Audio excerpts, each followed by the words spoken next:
and all you people tuning in. It's so good to see you. I'm so glad you're here today.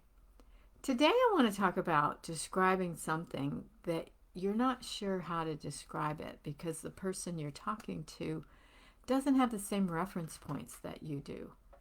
Remember, each generation has their own experiences, their own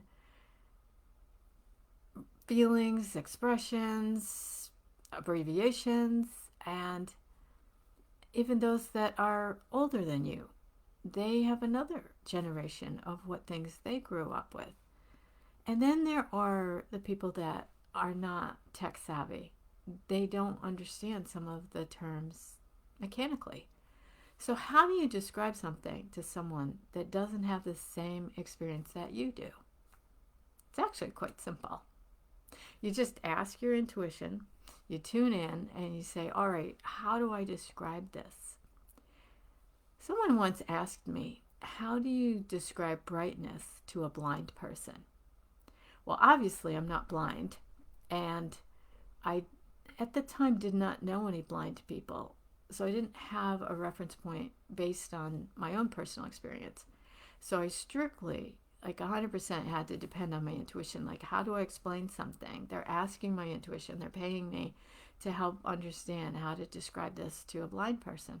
So I closed my eyes and I tuned in, and the first impression that came to mind was an electric burner on a stove. When you turn up the heat, the rings get brighter and brighter.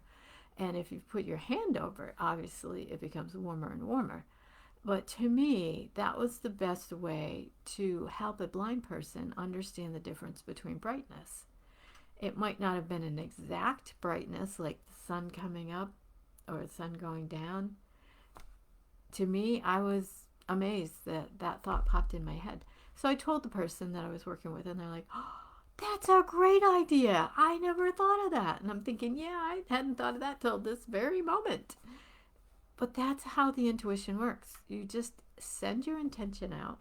You have a question, you have a category, you have something you want to know, and then you listen.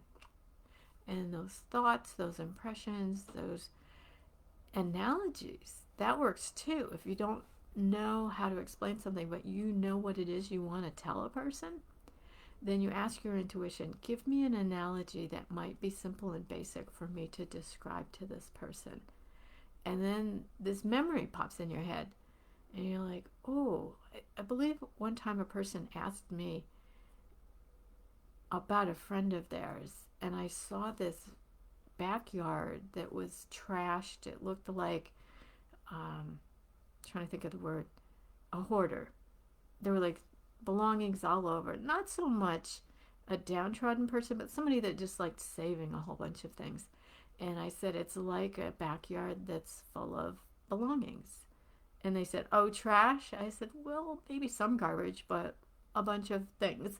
And they go, oh, I know exactly what you're talking about. And I was like, oh, because I wasn't sure the reference that they had to that person. But they're like, okay, go ahead. You've got that person. I know exactly what you're talking about. So that's what I'm talking about in your intuition. Just ask and see what comes to mind. So I leave you with that tip. I hope it's helped. Drop me a line. Let me know some comments, maybe about some instances that have happened to you. I'd love to hear it, and I'll look forward to talking with you again real soon. Bye for now.